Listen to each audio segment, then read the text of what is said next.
Bojack Horseman is one of my favorite TV shows of all time. It's so real and well written at its highest and even at its lowest. For a show about a talking horse who's best friends with some dude who stayed on his couch one time during a party, it's surprisingly a better depiction of mental illness and depression than most TV shows that cover it like Euphoria or 13 Reasons. This is because Bojack feels real. Despite it being a cartoon, it understands humanity better than most dramas. It doesn't stop at the surface level, as it understands the more terrifying part of these themes, that being the existential fear that no matter how self-aware you become, and no matter how much you want to change for the better of yourself and others, you may be doomed to become the same people who hurt you, and Bojack Horseman handles these topics amazingly. But I want to talk about the show's depiction of realizing your entire life has been wasted, and no episode expresses that fear better than Season 6, Episode 15, The View from Halfway Down. Now, this is not your typical episode of Bojack. Sure, the series had explored dark and uncomfortable territory before. Episodes like Escape from LA, Time's Arrow, and The Showstopper are all amazing pieces of television that deep dive into Bojack's broken psyche, and in the case of Time's Arrow, the psyche of his mother, Beatrice. But out of every episode in the series, The View from Halfway Down feels the most existential, but because it forces Bojack and the audience, yeah, that's you and me, buddy, to confront mortality, to confront death itself. Scary stuff. In most media, depression is externalized. Characters cry, dramatically isolate themselves. I'm looking at you, Euphoria.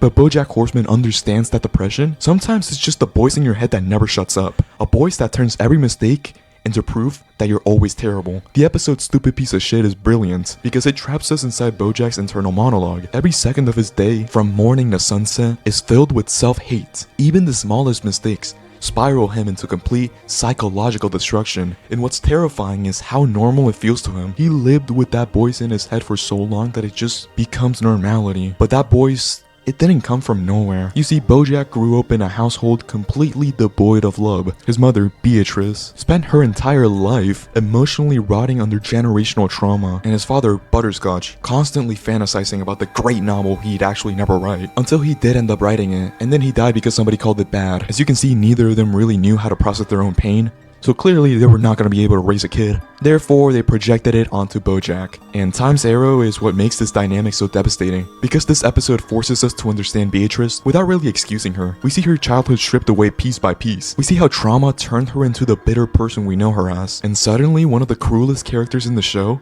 becomes deeply tragic. But that's the genius of this show, that understanding someone and their background doesn't really excuse the damage that they cause. That lesson becomes the foundation of Bojack's entire character, because Bojack spends years using his trauma as an explanation for his behavior, and slowly begins treating it like an excuse. Take the season 3 episode It's You, where Todd Chaba, one of the most happy-go-lucky characters in the entire show, calls him out for the asshole that he is, with Diane also exposing how much he utilizes this as an excuse, saying that he fetishizes his own sadness. Every horrible thing he does gets absorbed into this narrative that he was quote-unquote born broken, that because his parents damaged him, because Hollywood damaged him, because addiction damaged him, he's trapped. And honestly, the show almost convinces the audience of that too, especially during episodes like A Horse Walks into a Rehab, one of my personal favorite episodes of the show, where Bojack finally begins confronting his addiction. For a brief moment, it feels like maybe recovery will save him. Maybe if he understands himself deeply enough, if he traces every problem back to its source, then he can finally become better. But then the show asks a terrifying question.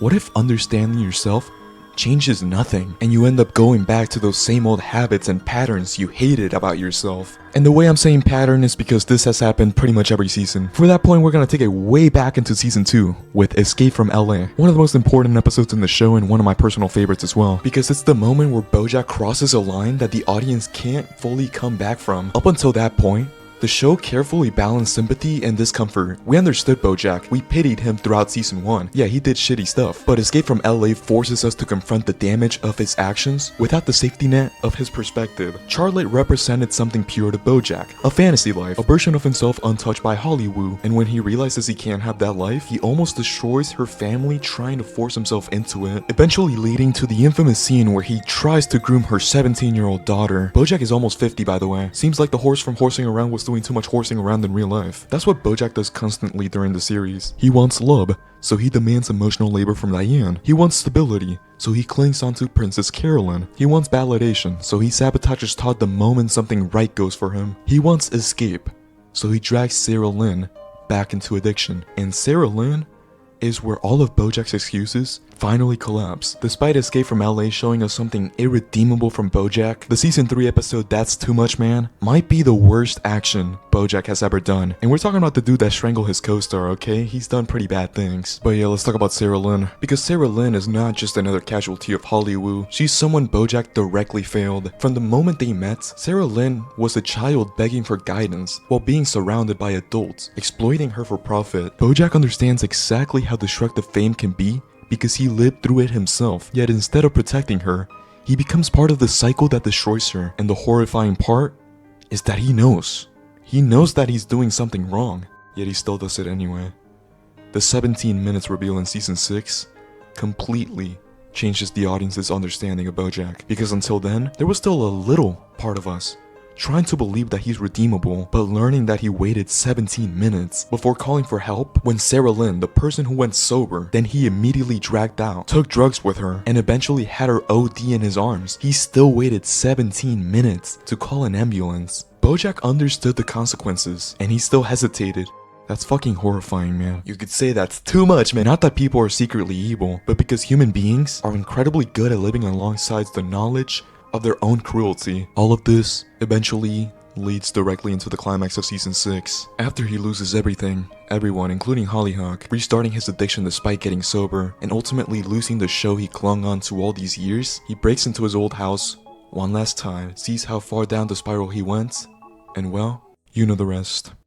So now that you're caught up, let's talk about the view from halfway down. Hooray! The episode starts with Bojack at a dinner party in a house that he doesn't recognize. Slowly, he realizes the people there are all dead. Herb Cassass, Beatrice, Crackerjack, Secretariat, Sarah Lynn. At first, it doesn't compute. It feels strange, but not immediately wrong. Everyone is acting normal. Like this is just another conversation, a dream perhaps, something that Bojack can just wake up and continue his life after. But that's what makes it worse.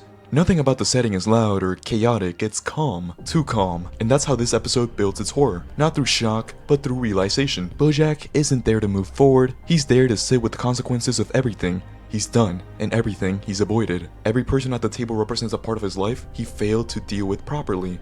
People he hurt, people he lost, and people he never really understood until it was too late for them. The episode isn't really about punishment, it's about clarity. That's why Secretariat's poem matters so much.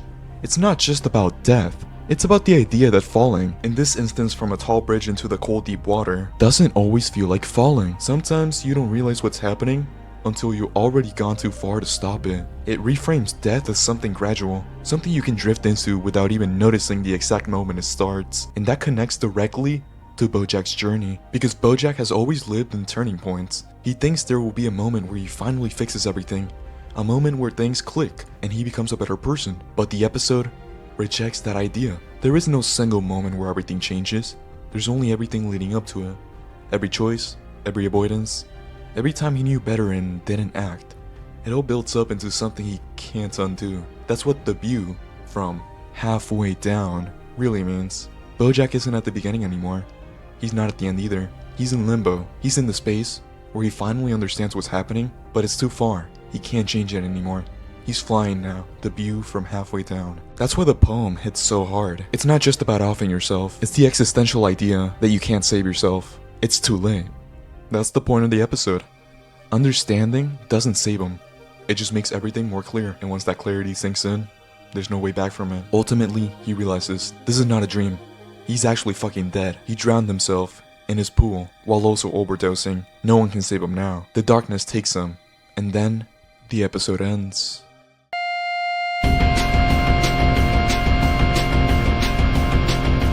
Well, that was fucking depressing. At least we have one more episode to go, and hey look, he's okay. He made it out alive by the next episode, giving us the bittersweet ending that is known as nice while it lasted. But something about the view from halfway down is just so chilling, and every time I rewatch it, it hits harder. Man, just thinking about the themes at play here, it's disturbing. It's thought-provoking, but horrifically existential at the same time. Exactly why the show is so great and widely beloved by many people like me. Like, easily the best part about watching Bojack for the first time is slowly realizing how this show I thought was going to be a funny adult animated sitcom like any other turned into existential dread and genuinely some of the best writing I've ever seen in a television show. So please, if you have not, go see Bojack Horseman. It is a great show, especially season 6 and especially the view from halfway down. Like, if for whatever reason you can't watch the whole show and can only watch one episode, please watch that one. That one is great.